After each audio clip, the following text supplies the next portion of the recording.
আমিও তো আপনাদের মতোই মানে মধ্যবিত্ত বাজার, আমি নিজেই বাজার করি, চাপে আছি। তো আমরা আশা করছি যে আমন ফসলটা উঠলে দাম আর একটু কমবে। পাশাপাশি শীতকালীন সবজিটাও কিন্তু অকালীন বৃষ্টির জন্য মার খেয়েছে, সেটাও ওঠা শুরু করবে আশা করছি, দ্রুতই ওঠা শুরু করবে। প্লাস শীতকালীন মাছের সরবরাহটা বাজারে বাজে, আমাদের যে আভ্যন্তরীণ যেগুলি আছে, বদ্ধ জলাশয় যেগুলি আছে, এগুলির থেকে মাছ সংগ্রহ বাড়ে।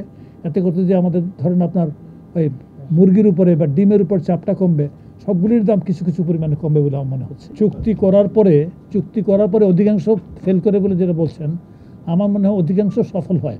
কিছু ফেল করে তাদের বিরুদ্ধে যে ব্যবস্থা যেটা নেওয়া হয়, কালো তালিকাভুক্ত করা হয়, তারা কালো তালিকাভুক্ত করতে পারলে তো তাদের সাথে আর ভবিষ্যতে আর চুক্তি করা হয় না।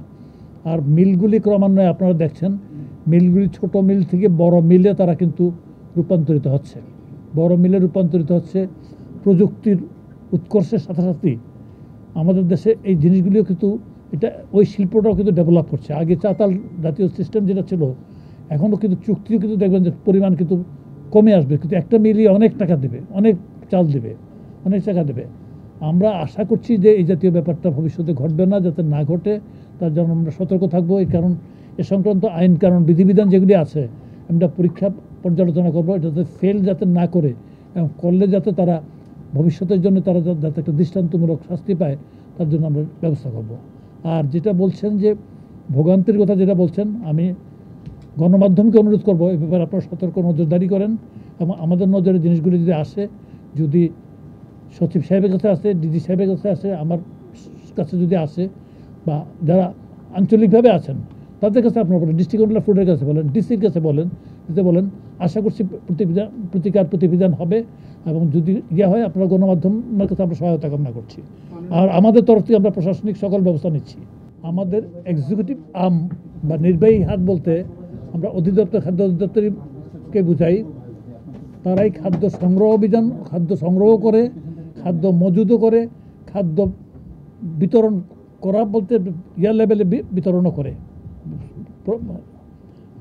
তো তাদের সাথে আলোচনাটা করেছি, আলোচনা উপস্থিত ছিলেন অধিদপ্তরের মহাপরিচালক সহ এখানে শীর্ষ কর্মকর্তা যারা আছেন তারা উপস্থিত ছিলেন, এবং রিজিওনাল ডাইরেক্টর যারা আছেন, প্রতিটা ডিভিশনে একজন রিজিওনাল ডাইরেক্টর ধরা হয়, রিজিওনাল ডাইরেক্টররা উপস্থিত ছিলেন।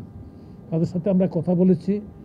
আমাদের বর্তমান প্রায়োরিটি হচ্ছে, আমরা আমন অলরেডি আমাদের দেশের খাদ্য ভাণ্ডার বলে পরিচিত দেশের উত্তরাঞ্চলে আমন ধান কাটা শুরু হয়েছে, এবং আমরা এগ্রিকালচার ডিপার্টমেন্ট মিনিস্ট্রি সোর্সের থেকেও জেনেছি। গতকালকে ওই কৃষি মন্ত্রণালয়ের সচিব মহোদয়ের সাথে আমার দীর্ঘ আলোচনা হয়েছে।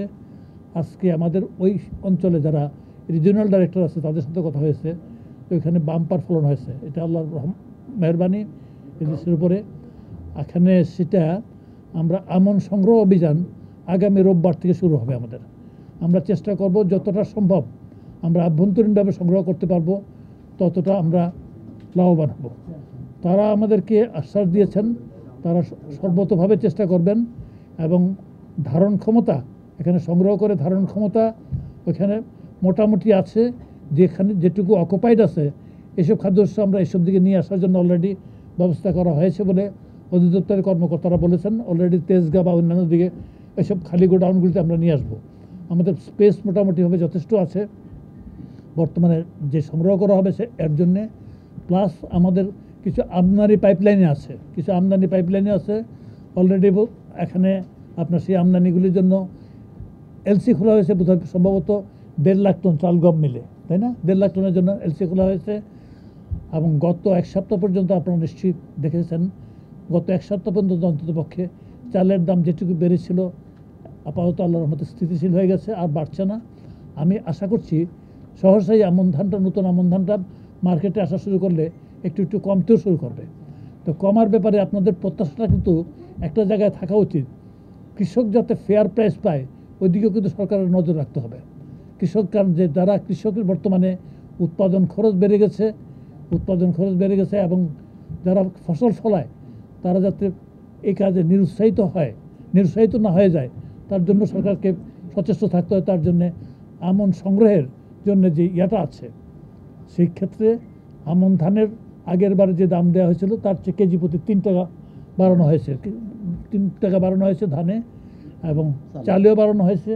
তো সেক্ষেত্রে তো আমরা আশা করছি যে আমরা একটা রিজনেবল পরিমাণ ধান চাল সংগ্রহ করতে পারবো এই আমন মৌসুমে, অ্যাজ ওয়েল এজ আমরা আমদানি কার্যক্রম আমাদের সচল আছে, এটা আরও জোরদার হবে।